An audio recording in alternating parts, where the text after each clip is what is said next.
Amigas e amigos, esta polêmica que se estabeleceu em torno da foto do Pedro Pomar assassinado na abertura do documentário Democracia em Vertigem, da Petra Costa, tem muito a ver com a situação que o país vive atualmente de tensionamentos políticos, mas tem mais a ver ainda com a história, sobretudo o período de combate à ditadura militar, que de certa forma é um processo que vem sendo reeditado desde que a Marcha dos Cachorros Loucos se pôs em movimento. Antes de eu prosseguir, eu sou Oswaldo Bertolino, historiador, jornalista, pesquisador, escritor. Eu peço para você dar o like, para você compartilhar, para você comentar, para você divulgar este ou outro lado da notícia. Bem-vindas, bem-vindos ao outro lado da notícia. Eu conheço bem essa história porque eu fiz a biografia do Pedro Pomar. A Petra tem esse nome em homenagem ao Pedro Pomar, por isso que ela pôs a foto na abertura do documentário. Os pais da Petra eram, na época, quando a Petra nasceu, eram da Universidade Estadual de Londrina, e o Pedro Pomar estava estabelecendo uma base que seria uma das bases da chamada Guerra Popular, que o Partido Comunista do Brasil, o PCdoB, tentava instalar em diferentes regiões do país. Esse é um ponto importante. Antes de falar especificamente da biografia do Pedro Pomar, este é um ponto importante porque a guerrilha do Araguaia, a região do Araguaia, foi apenas mais uma das regiões que o PCdoB estava pesquisando na época. Isso não é dito, isso é omitido por razões, evidentemente, de propaganda contra a guerrilha do Araguaia, contra o comunismo, contra o Partido Comunista do Brasil, o PCdoB, sobretudo. A biografia do Pedro Pomar está aqui, eu já falei dela aqui em algumas outras ocasiões. Eu pesquisei muito a fundo essa história toda, né, esse período, porque é um período, vamos dizer assim, mais importante da vida do Pedro Pomar. Ele enfrentou a ditadura do Estado Novo. Ele nasceu em 1913, portanto ele passou ali já na Revolução de 1930. Ele era um líder estudantil em Belém do Pará, e ele enfrentou, portanto, a ditadura do Estado Novo, foi perseguido pela ditadura do Estado Novo, e depois o período mais importante dele, vamos dizer assim, foi na ditadura, no enfrentamento com a ditadura militar. Antes ele foi parlamentar, foi eleito em 1947, não participou da Constituinte, não foi da bancada do partido do PCdoB, Partido Comunista do Brasil, eleito em 1945, porque ele foi eleito nas eleições suplementares. O período da resistência à ditadura militar foi o período em que ele participou ativamente. É importante também esta biografia, eu vou até mostrar de novo aqui, são 720 páginas, repito. É importante conhecer aqui, porque tem versões de que ele tinha divergência, que ele pensava assim, pensava assado e tal, muita conversa fiada que tem por aí na praça. Na verdade, ele estava estabelecendo uma base que seria, né, uma guerrilha da luta, da guerra, chamada o caminho da luta armada, a Guerra Popular no Brasil. Ele estava em outro processo, ele não estava na guerrilha do Araguaia propriamente dita, mas ele participou. Foi assim que participou da preparação da luta armada, do que seria a luta armada. Um outro detalhe importante, quer dizer, a guerrilha do Araguaia estourou não porque os guerrilheiros resolveram iniciar a guerra, simplesmente houve um ataque da repressão e eles se defenderam.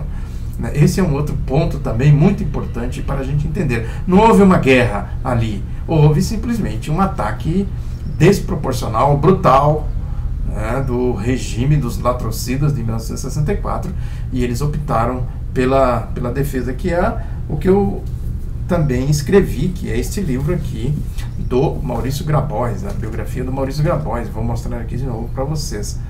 Também o Maurício Grabois foi o comandante militar da guerrilha do Araguaia, especificamente do DOI-CODE, que foi um dos participantes do ataque da Lapa, que foi a chacina que o Pedro Pomar foi brutalmente assassinado. Tem aqui também a biografia do Aurélio Pérez, né, que eu escrevi e foi publicada agora, é a minha mais recente biografia desse período, que ele, assim como outros, foram salvos da morte pela atuação do Dom Paulo Evaristo Arnes, que era o cardeal arcebispo de São Paulo.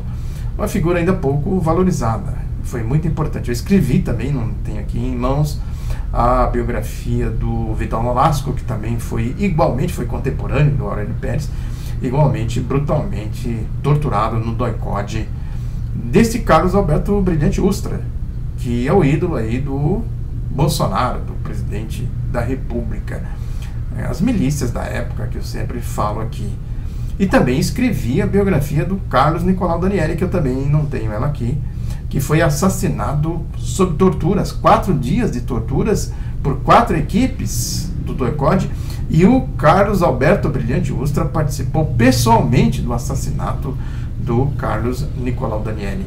Ou seja, foi este arranjo que levou à chacina da Lapa, né, em 16 de dezembro de 1976.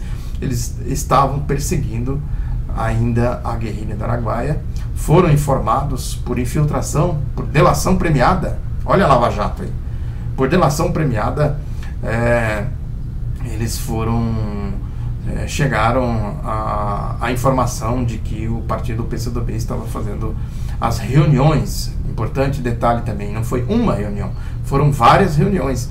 O plano deles foi cuidadosamente planejado, né, para chegar na operação do dia 16 de dezembro de 1976, que eles cercaram a Casa da Lapa, o número 767 da Rua Pio XI, na Lapa, em São Paulo, e metralharam a casa. Foi um assassinato brutal. Esse é o ponto, essa aqui é a questão. Foi um assassinato brutal. Junto com o Ângelo Arroio, junto com Pedro Pomar, estava o Ângelo Arroio, que também foi assassinado, e estava também a Maria Trindade, que só não morreu porque ela estava na parte do fundo da casa. Eles usaram metralhadoras, usaram a Luger, uma pistola de eficiência, usaram uma carabina, que é de tiro pesado, enfim, usaram ali armamentos pesadíssimos para fazer essa chacina, para praticar essa chacina. O Pedro Pomar, por exemplo, foi alvejado com balas Dundum, que é equivalente a bolas de gude. Aquilo bate, imagina, ele foi alvejado por 50 balas, mais de 50. O laudo não precisa, mas diz que foi mais de 50 petardos. Ele foi atingido, a violência fez com que ele voasse pela sala onde ele estava, assim como o Ângelo Arroio, que também tinha saído do banheiro, estava caminhando no corredor em direção à cozinha. A violência foi tão grande que ele voou, bateu a cabeça no teto e houve um esmagamento da cabeça dele, da violência com que ele bateu no teto da casa. Ou seja, uma operação altamente violenta, que era para não deixar nenhuma possibilidade de que os que estavam presentes seriam assassinados. Está tudo documentado aqui na biografia do Pedro Pomar. É importante dizer isso. Isso aqui é uma reportagem, né, que é a questão das biografias, né, os problemas que tem nas biografias em geral, que ao biógrafo não cabe dar opinião, cabe relatar os acontecimentos, cabe dizer o que foi dito na época, o que foi escrito, o que foi informado, o que foi, enfim, relatado desde o começo, desde o nascimento. As minhas biografias, todas elas, não tem nenhuma opinião do autor. Não tem. A não ser em notas específicas, nota do autor, o autor quer explicar determinadas coisas. Na biografia não tem. Quando se vê muitas citações, por exemplo, na biografia, citações literais, já dá para desconfiar. Porque é impossível fazer uma reprodução literal de algo que foi dito há muito tempo. O biógrafo, portanto, ele tem que ser um repórter da história, um anunciador da história, como dizia o Marco Túlio Cícero. É um anunciador do passado, o famoso orador romano. Nas minhas biografias eu sigo isso muito à risca. No caso do Pedro Pomar, especificamente, no caso da foto, voltando à história da Petra Costa, foi claramente uma fotografia que foi montada para a divulgação pela mídia, pelos jornalões, pelas redes de televisões, né? E se diz muito, naquela época tinha censura, mas tinha também muito servilismo e muita conivência. Esse é um caso típico de conivência. Ninguém questionou a foto. Tinha lá o repórter da TV Bandeirantes que foi expulso do local, e ele relata isso. A Bandeirantes não pôs no ar, até porque eles tomaram toda a filmagem que a Bandeirantes fez na época, a equipe da Bandeirantes fez na época, e destruíram, né? E depois o Erasmo Dias, que era o secretário de Segurança Pública, foi lá na Bandeirantes pedir desculpa e tudo mais, mas só que as filmagens que eles fizeram lá já não existiam mais. E o repórter disse que o revólver e a espingarda que estava lá, uma Winchester, não estava quando ele chegou. Ele foi expulso do local. A perícia só chegou lá, a chacina começou o tiroteio às 6h20 da manhã, da madrugada, amanhecer do dia. Isso durou 20 minutos, o tiroteio, a fuzilaria. Eles fizeram da casa peneira. E a perícia só chegou no local às 11h30 da manhã.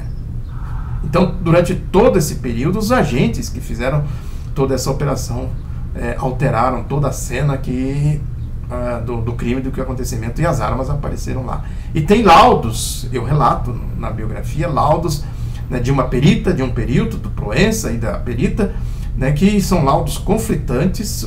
Uma hora aparece uma coisa, outra hora aparece outra, né, que foi uma evidente cena manipulada. É o que eu disse, tinha ali um objetivo claro de divulgar uma ação que teria sido um tiroteio. Essa era a praxe da ditadura militar. Foi um tiroteio que aconteceu no revide, eles foram alvejados, como a polícia faz hoje, né? A polícia militar, isso é muito comum acontecer ainda hoje. Está na natureza da corporação e não dos policiais. É importante também enfatizar isso. Então, teve claramente ali uma manipulação, e a Petra optou por chamar a atenção para esse detalhe, né? Eles tentaram incriminar, esse é o ponto fundamental. Tentaram incriminar as vítimas. As vítimas foram culpadas. Quer dizer, chegou lá a repressão e eles revidaram, e consequentemente no revide houve troca de tiros. E o Carlos Nicolau Daniele, a versão também é exatamente essa, né? E tantos outros que tem por aí. Agora, esta operação, ela foi muito bem articulada, meticulosamente montada, porque eles sabiam quem estava lá na reunião, que aliás que o objetivo deles era pegar o João Amazonas, que foi um dos principais artífices da guerrilha do Araguaia, o Ângelo Arroio, que era o outro comandante, um dos principais comandantes, era da Comissão Militar, o Maurício Grabois era o comandante da Comissão Militar, e o Arroio era um dos integrantes da Comissão Militar, um dos mais importantes, mais destacados, né? Então o objetivo, claro, era pegar o João Amazonas e o Ângelo Arroio. O Palmar estava lá por circunstâncias, e o Amazonas não estava por circunstâncias. Isso também motiva muitas calúnias que tem por aí. Por isso que é importante, repito, a leitura da biografia do Palmar, dos documentos, da história, dos fatos, sem a opinião do biógrafo, do repórter da história, né? Essa operação, ela começou no Espírito Santo, detiveram lá um dirigente do PCdoB no Espírito Santo. A história é da Miriam Leitão, diz que ela estava a caminho da Araguaia, tem ramificações aí, né? E que ela foi presa e tudo mais. Este dirigente delatou o Rio de Janeiro, a ligação com o Rio de Janeiro. No Rio de Janeiro já tinha um lá que era dirigente do PCdoB, que também era monitorado, o Jover Teles, e isso também é um outro fato controverso em toda a história. E na minha narrativa eu simplesmente relato o que ele, Jover Teles, disse.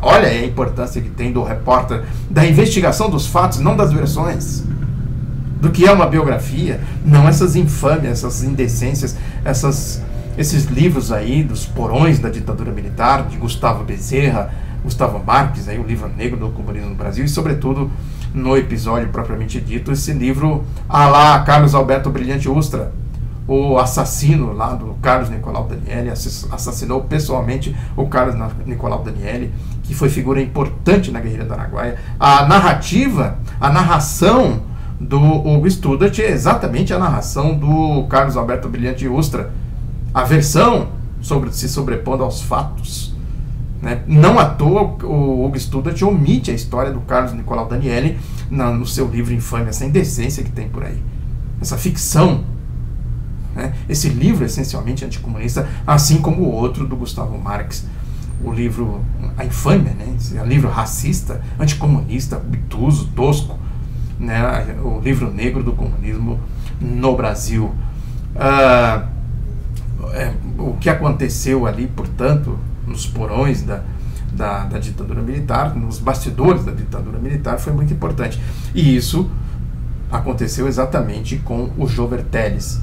O PCdoB, depois do acontecido, montou uma comissão para apurar os acontecimentos, e todos os envolvidos no episódio fizeram um relatório de próprio punho, relatando a sua participação, quem estava e quem não estava. As minhas informações são baseadas no relatório do Jover Telles. Ele fala, não sou eu que falo. Portanto, os detratores, os mentirosos que tem por aí, tem que ir lá no relatório do Jover Telles. Se eles não tiveram acesso ao relatório do Jover Telles, é outra coisa.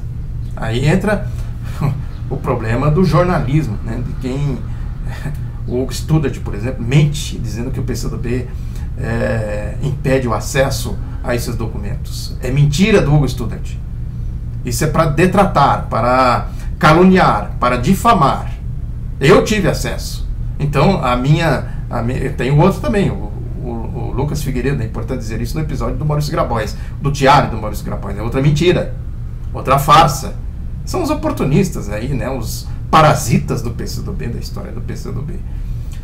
O que aconteceu no final da história, no resumo da ópera, na síntese de tudo, é que a Petra Costa simplesmente chamou a atenção para esse detalhe. Isso foi muito importante. Eu tiro o chapéu para a Petra Costa pela coragem que ela teve, primeiro pela coragem de dizer: esses fascínoras, esses fascistas mentiram, montaram essa cena aí para incriminar as vítimas, né? A coragem dela, e segundo, pelo fato em si, né? A sacada dela de dizer o seguinte: olha, aquilo que aconteceu foram dois crimes, a chacina propriamente dita e o crime depois de tentar incriminar as vítimas, né? Isso foi muito importante, uma grande sacada da Petra Costa. Agora, isso evidentemente desperta a ira aí dos cachorros loucos, dos nazistas camuflados. Tem os abertos e os camuflados. Eu falei disso aqui no vídeo passado. Essa história, por exemplo, comunismo e nazismo, por exemplo, que eles ficam falando. Falaram, até o PSDB entrou nessa aí, os tucanos. O comunismo, os comunistas combateram os fascistas. Se não tivesse a guerrilha do Araguaia, por exemplo, se não tivesse PCdoB na história, como seria?